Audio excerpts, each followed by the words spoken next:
कष्टों से लड़ना नहीं सीखेंगे तो आप ऐसी महामहिम स्थिति को कैसे प्राप्त कर पाएंगे।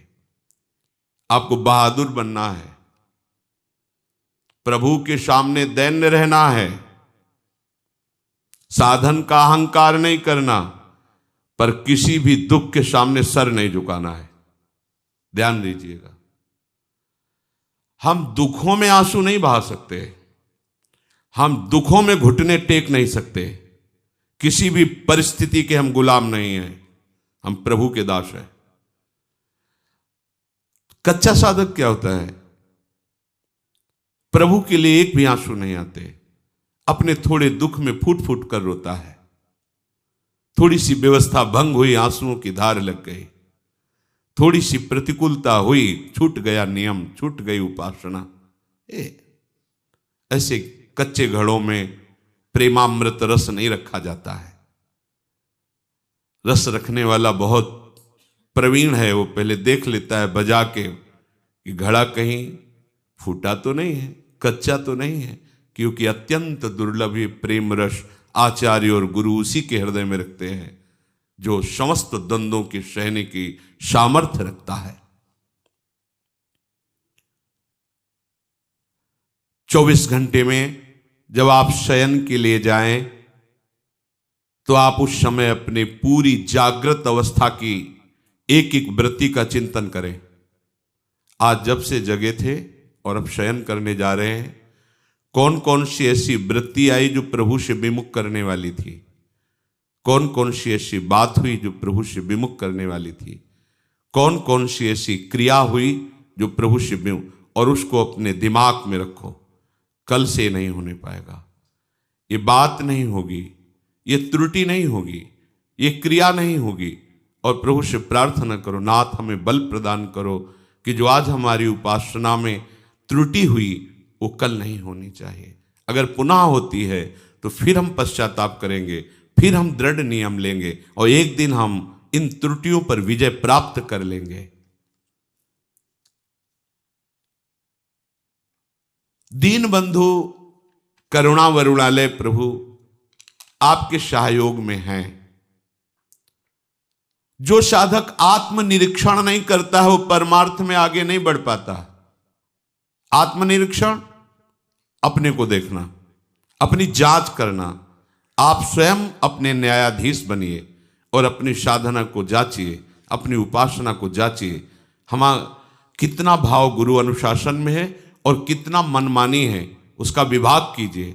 मनमानी में कितना हमारा अशुभ है, कितना शुभ है उसका विभाग कीजिए। उस अशुभ में हम कितना किसमें तल्लीन हैं और फिर उस पर शासन कीजिए। अपने आप को देखते रहना ये उपासना का विशेष अंग है। हमसे क्या त्रुटि हो रही है, हम कहीं प्रमाद में तो नहीं है। यह विषयी पुरुष का लक्षण है। कौन क्या कर रहा है, कहां जा रहा है, यह उपासक का कार्य नहीं है। जो दूसरों को देखते रहते हैं वो उपासक नहीं है, वो विषयी पुरुष है। या जो महापुरुष जगत को नामामृत उपदेशामृत से परम कल्याण की तरफ ले जा रहे हैं वो देख सकते हैं। अपने को चाहिए कि अपने को देखना है कि हम कहां कहां फंस रहे हैं, कहां कहां आज्ञा उल्लंघन कर रहे हैं, कौन सी बात मन की मान रहे हैं, कौन सी बात गुरु की मान रहे हैं, शास्त्र की मान रहे हैं। साधक को तो अपने निरीक्षण से ही फुर्सत नहीं मिलती। वो दूसरे के विषय में क्या देखेगा, क्या बोलेगा। और जो दूसरे के विषय में देखता है, बोलता है, वो गिर जाता है, परमार्थ के लायक नहीं रहता। ध्यान देना है। जो दूसरे के विषय को देखता रहता और बोलता रहता है वो गिर जाता है, अर्थात तो परमार्थ का साधक नहीं होता। आपको देखना है आप कहीं रुक तो नहीं गए, आपकी कहीं विपरीत दिशा तो नहीं हो गई है।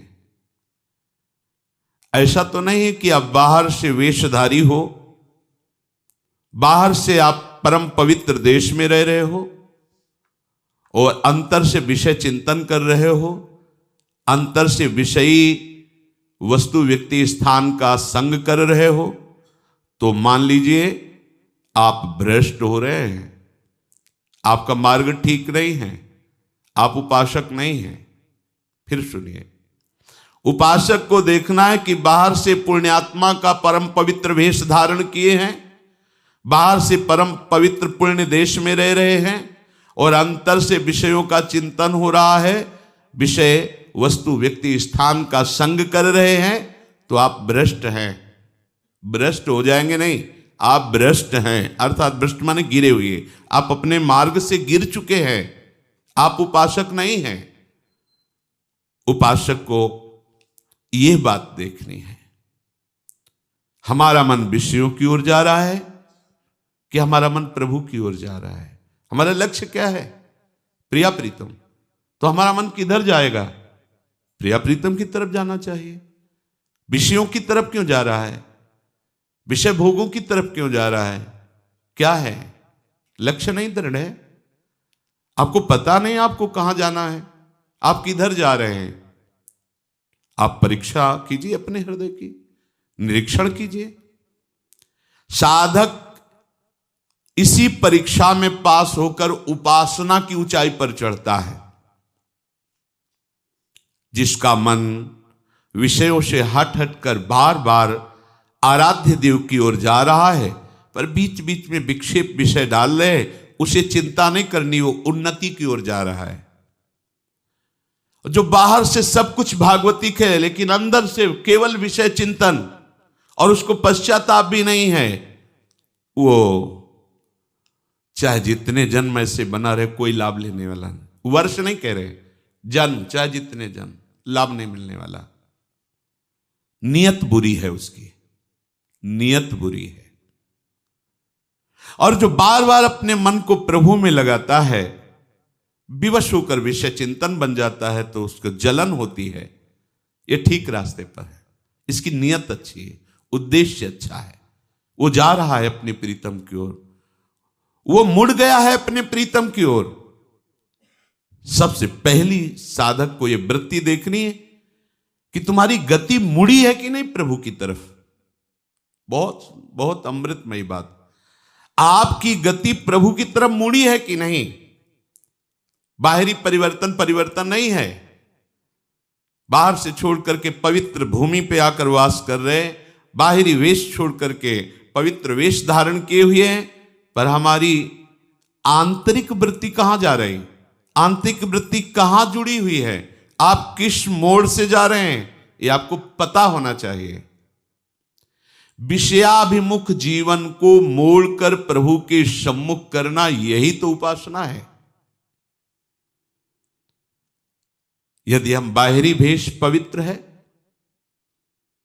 पवित्र देश में रहते हैं, चिंतन विषयों का करते हैं, बाहरी त्याग दिखाकर मान प्रतिष्ठा चाहते हैं, तो हमारा जीवन विमुखता की तरफ जा रहा है, भगवद विमुखता की तरफ, दुर्गति की तरफ जा रहा है। ध्यान दीजिए, हम ठीक रास्ते पे नहीं हैं।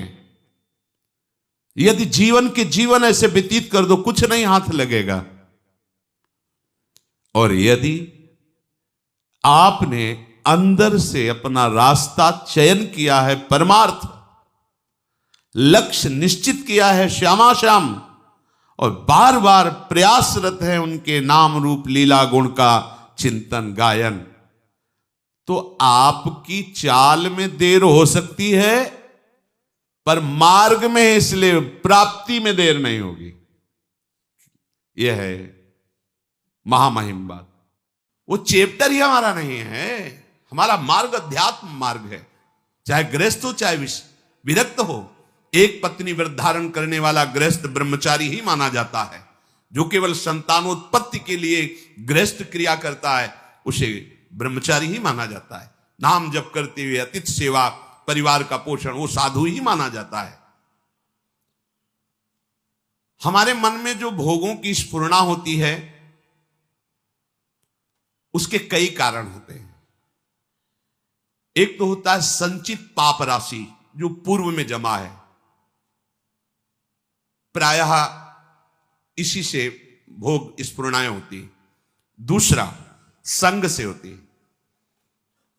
आपकी पाप राशि से स्फुरणा ना हुई तो कोई भोगी पुरुष ऐसा मिला, परमाणु होते हैं।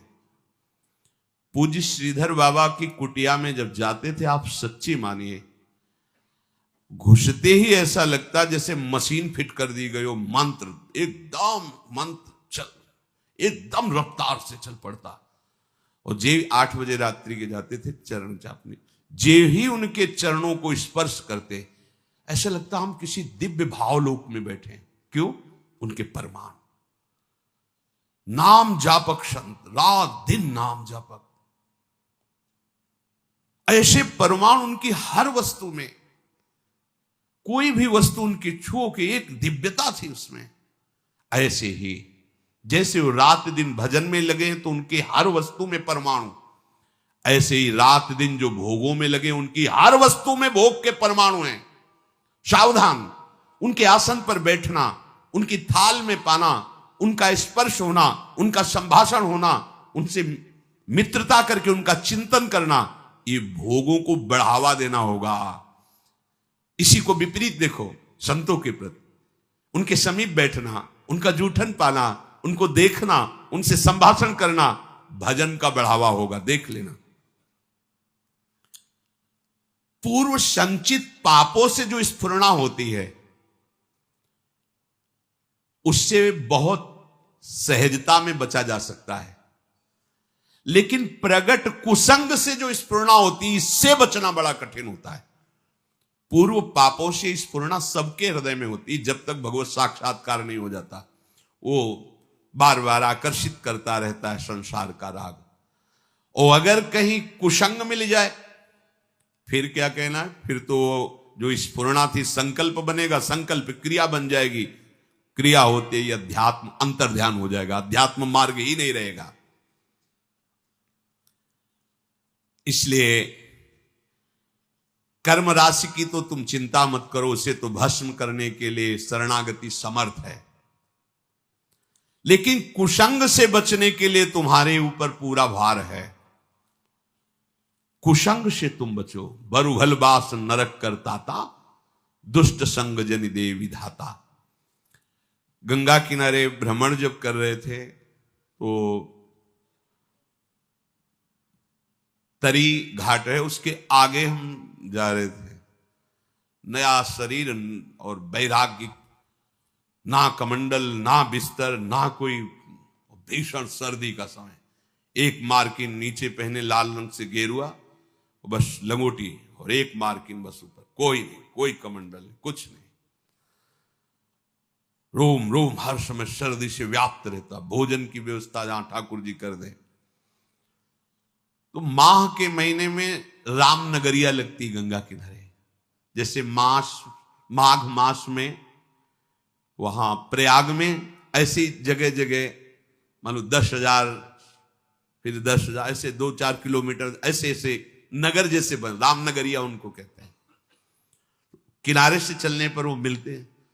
तो एक महात्मा जिनकी पोशाक बहुत अच्छी लग रहा था, सुविधाजनक जीवन है, तो देखा बड़े बुजुर्ग अवस्था के थे। उनका, हे महात्मा, देखने से ही लग रहा है कि तुम गंगा की परिक्रमा दे रहे हो। परिक्रमा तो नहीं, पर गंगा किनारा ही हमारा जीवन है।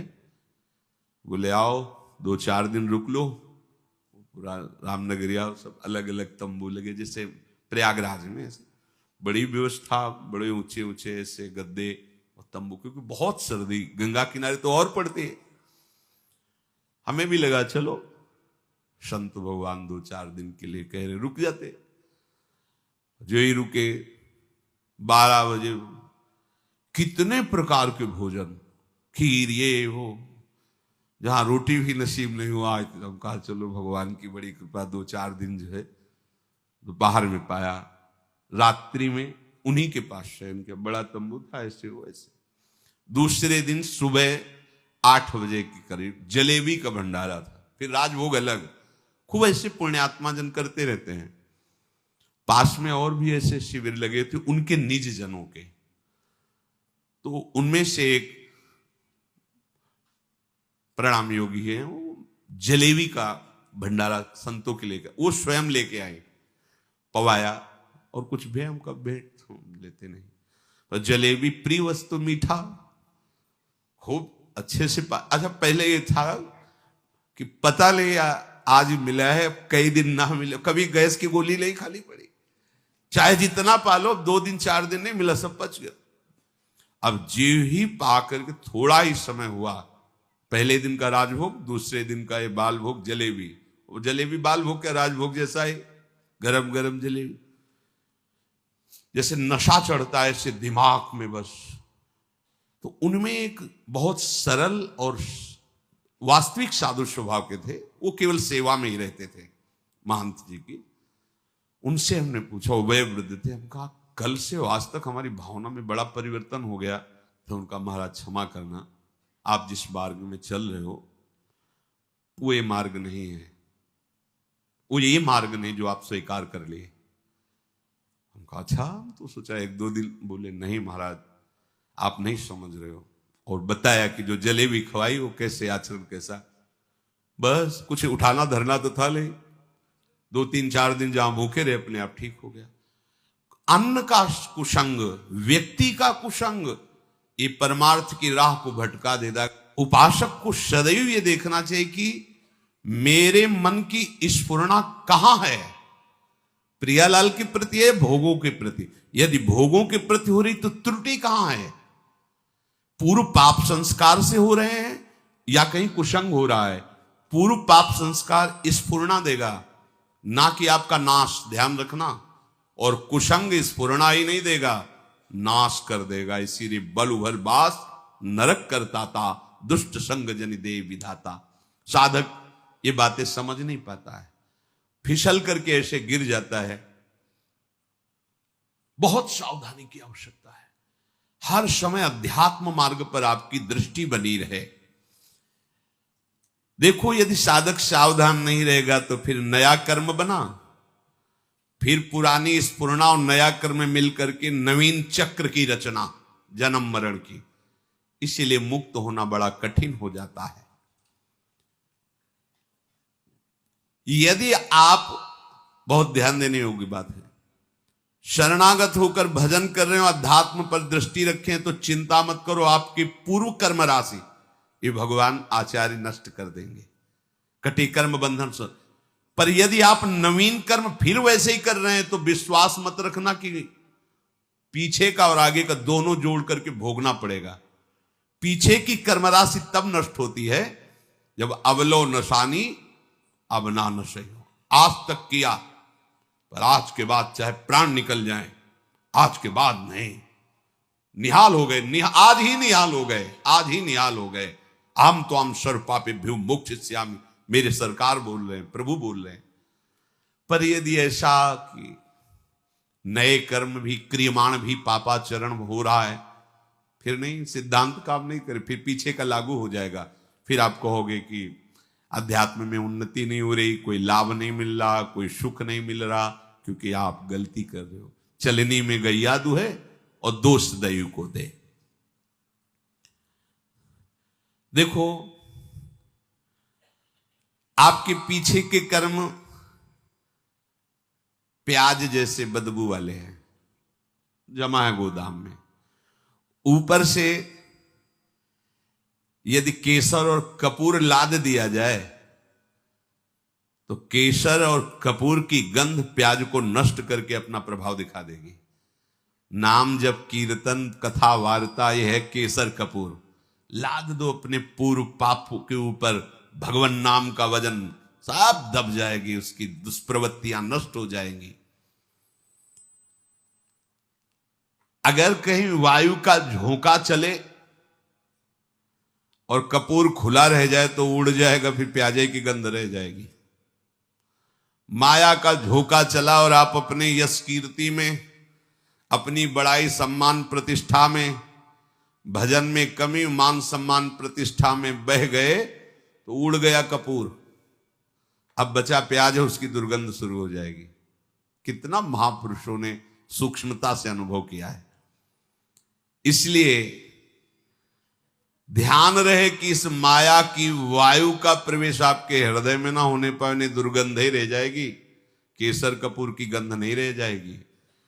ये माया के प्रवाह का, तूफान का क्या भाव समझें?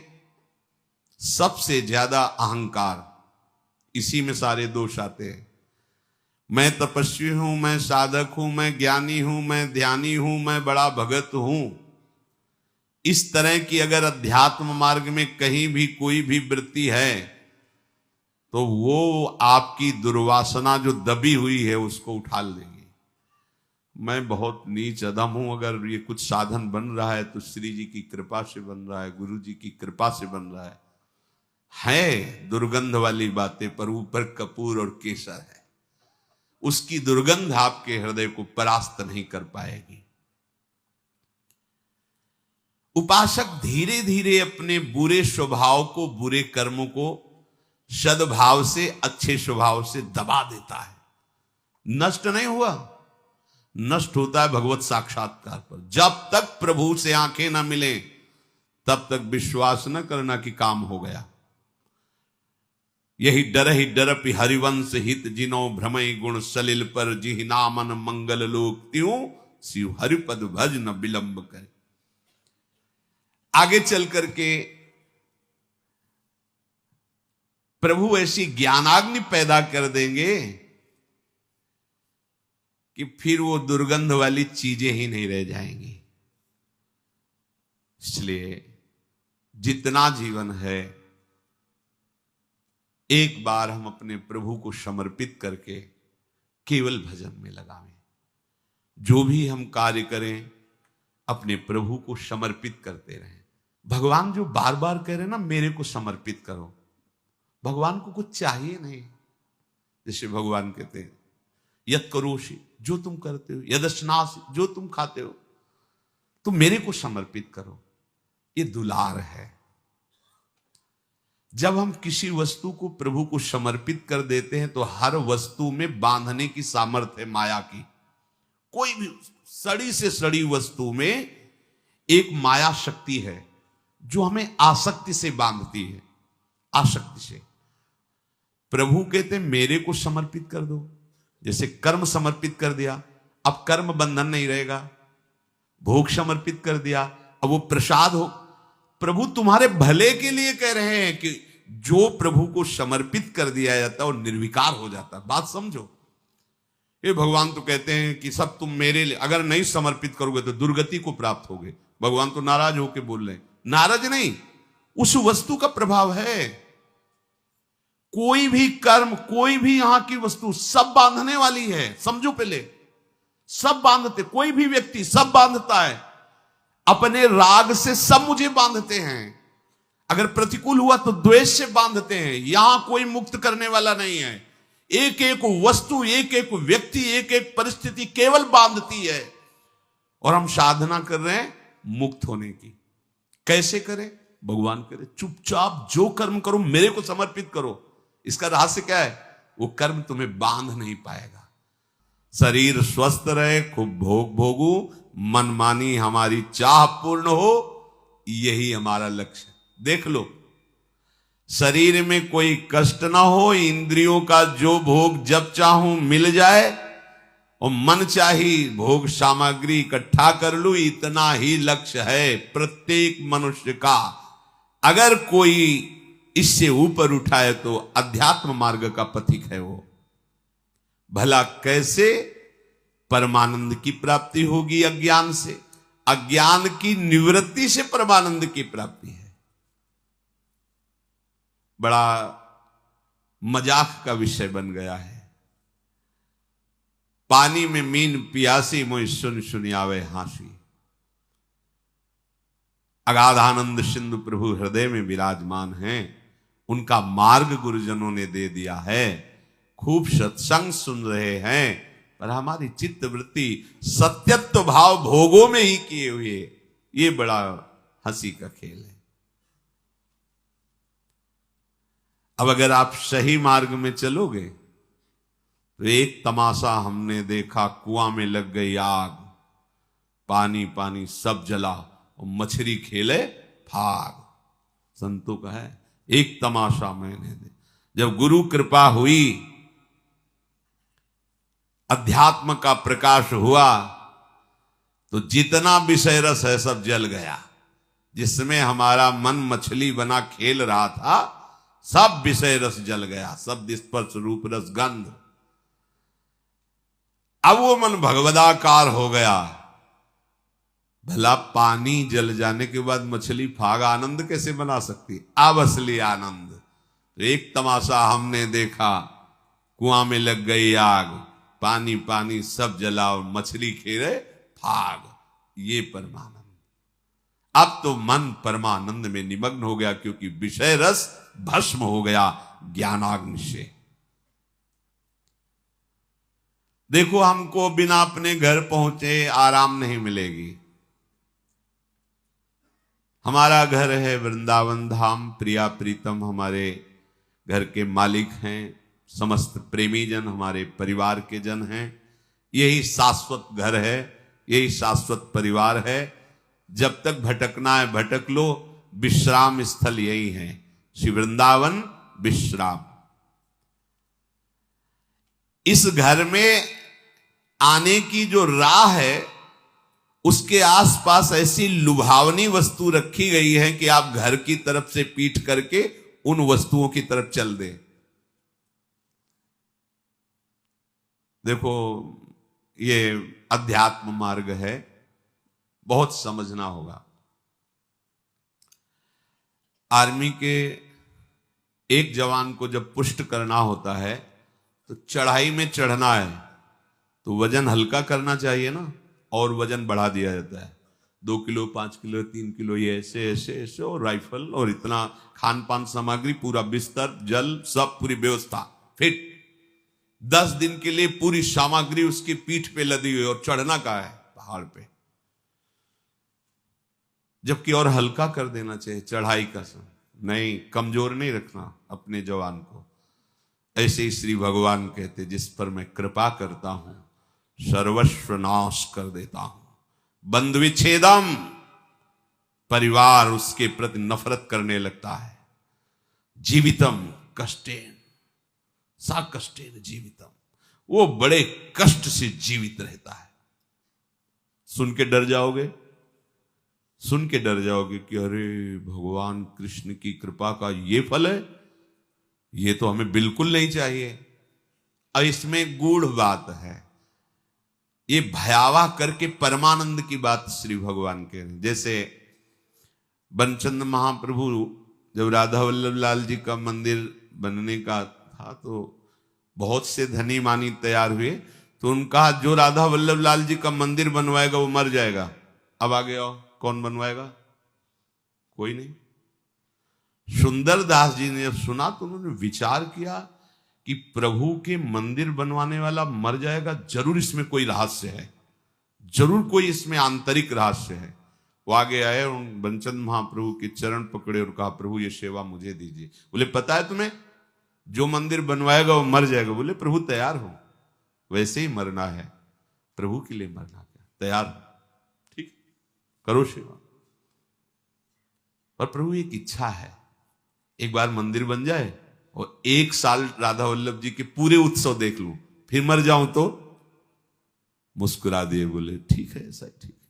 मंदिर बना, 1 साल उत्सव हुई, और श्री जी के सामने बनी वृषभानु नंदनी आज, भूषण वसन विविध पहिरेतन, पिय मोहनित साज। ये समाज में पद हो रहा है और आप निकुंज पधार रहे। शब्द क्या था? मर जाओगे।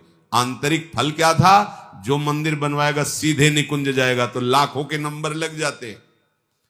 बात वही है, लाखों तैयार हो जाते, केवल मंदिर बनवाने से निकुंज की प्राप्ति। प्रभु मेरा धन, मेरा धन, लेकिन मर जाओगे, पीछे हट गए। समझ रहे हो ना? महान वस्तु को भयावह में छुपाया गया है। भगवान कह रहे, जो मेरा अनन्य भक्त होता है और मैं जिस पर कृपा करता हूं उसका सर्वनाश कर देता हूं। सुन के ही भय लगता है। दूसरी, बंधु विच्छेदम, परिवार का कोई प्यार नहीं कर सकता उसे, ये मैं रचना रचूंगा। सा कष्टेन जीवितम, कष्ट पूर्वक जीवन जिएगा, मरेगा भी नहीं, कष्ट पूर्वक जिएगा। अब लगता है कि प्रभु ऐसी कृपा आप मत करो, ऐसी कृपा। अब इसका आंतरिक भाव, जितने अमंगल, जितनी कामनाएं जो हमें आज तक संसार में दंड देती रही, अहम तो हम सर्वपापेभ्यो, सर्वनाश कर देता हूं। किसका?